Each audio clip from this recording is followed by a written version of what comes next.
Lovely. I love to talk to you. Oh, same here, same here. You know, it's so boring. 24 hours in this house. It's a long day, you know. I know. Oh, I got the book, Agatha Christie. You got it? Good.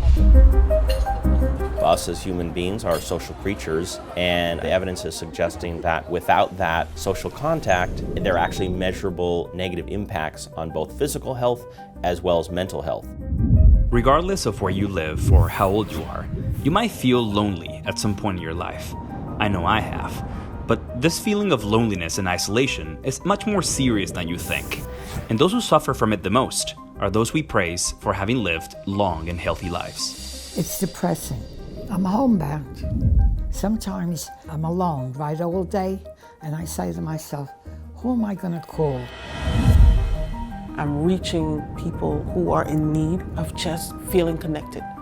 And part of the imagination is important because it helps you continue to feel engaged and you're not just in that little bubble that's your isolation. Social scientists have just begun to explore the positive effects of reading, using your imagination, and the benefits of seeking and nurturing relationships as we age. All this in order to alleviate the negative effects of an epidemic, now known as social isolation. Do you want coffee? I'll put the pot in. You like strong coffee? Oh, I love it. Yeah. I put always an extra one in. I was born July 29th, 1922. The only place I go every 3 to 4 months is the doctor. For 7 days a week, maybe I have about 7 or 8 hours of company.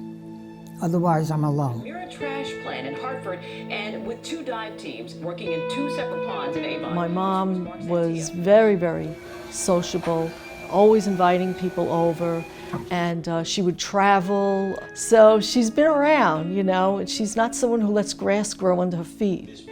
So getting a little older and not being able to move around as much as she would like to has been difficult for her. I'm sure. Yeah. My husband and I try to come here during the week at least, but she loves it here and she doesn't want to leave it. So we have to come to her and do what we can.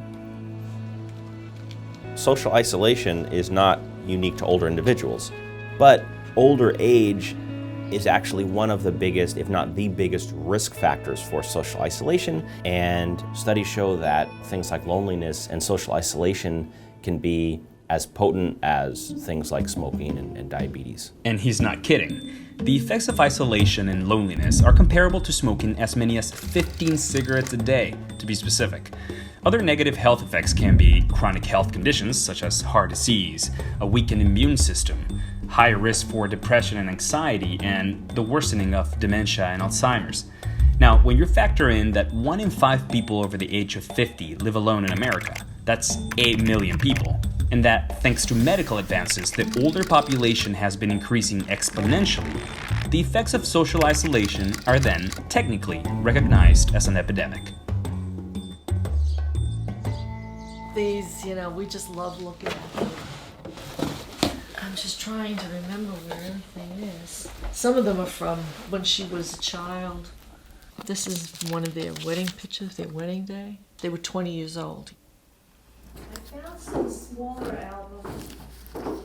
The small ones. That have a lot of photos in there of travel. This looks like Washington, D.C., though. I don't know. I know. This is Greece. Yeah, we went to Athens. Yeah. This must be the Philippines. I was in Hong Kong. Must be Italy. This must be Italy. Oh, here's the Pope. Look at this. Yeah. That's a nice Yeah, we shot. went. We saw him, my sister and I. Yeah. We were right at the railing. This is my wedding picture. Wasn't he handsome, my husband? That hair. That's what I fell in love with, his hair, I think. I'll never forget it. As people age, certain things about their lives change, which puts them at risk for having fewer social contacts. Close friends or family pass away. Suddenly, there were 2 people in the home, now there's only 1. And compound that with the stress of a significant loss, which is known to, in some cases, lead to things like depression. And every year, for Father's Day, he gets roses. Oh, I miss him. He was born on the 25th of July, and I was born on the 29th of July. Like God just said, you two belong together. And it was true.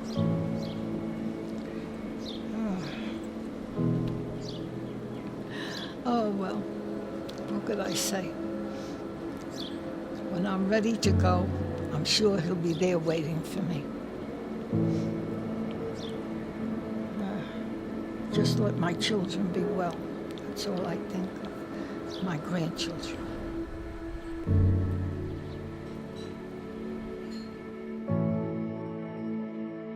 She's real sharp. Her mind is good. But I know that if you become depressed, things just sort of start tumbling down mentally. And I don't want that to happen to her either. But even though she misses her husband, Marion still has a beautiful sense of humor. He's waiting for me, but he's the son of a gun. How did you get here?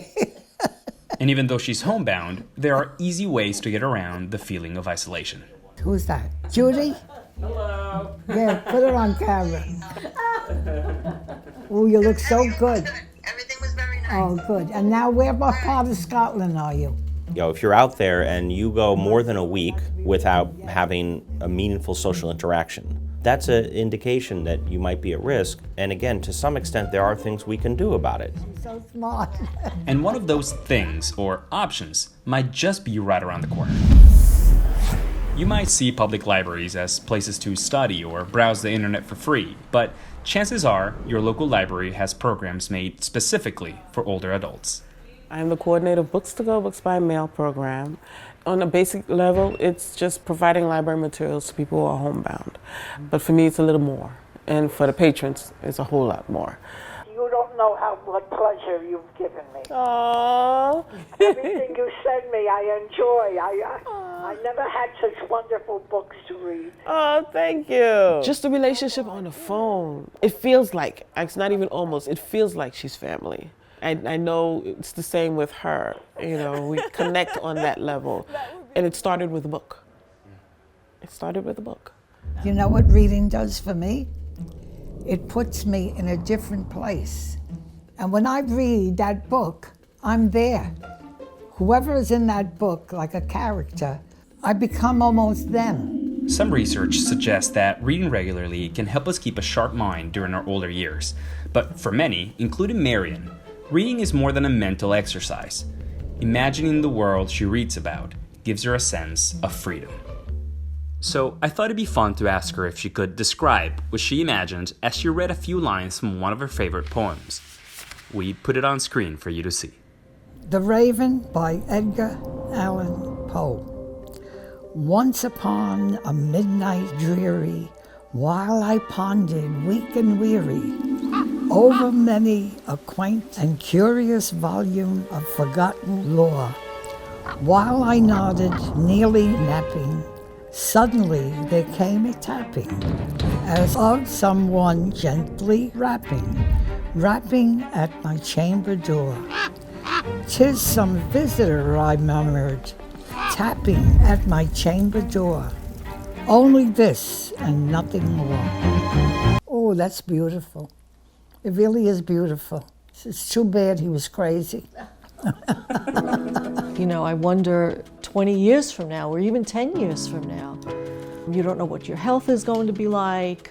You can be quite alone while you're just in the middle of millions of people.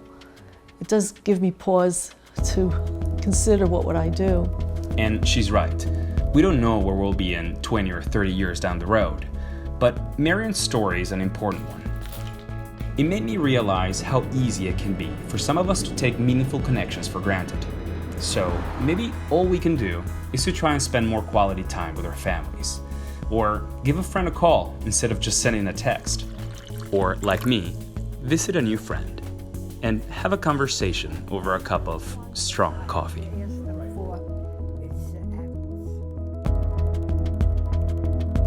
And the lamplight o'er him, streaming, throws his shadow on the floor. And my soul from out the shadow shall be lifted nevermore.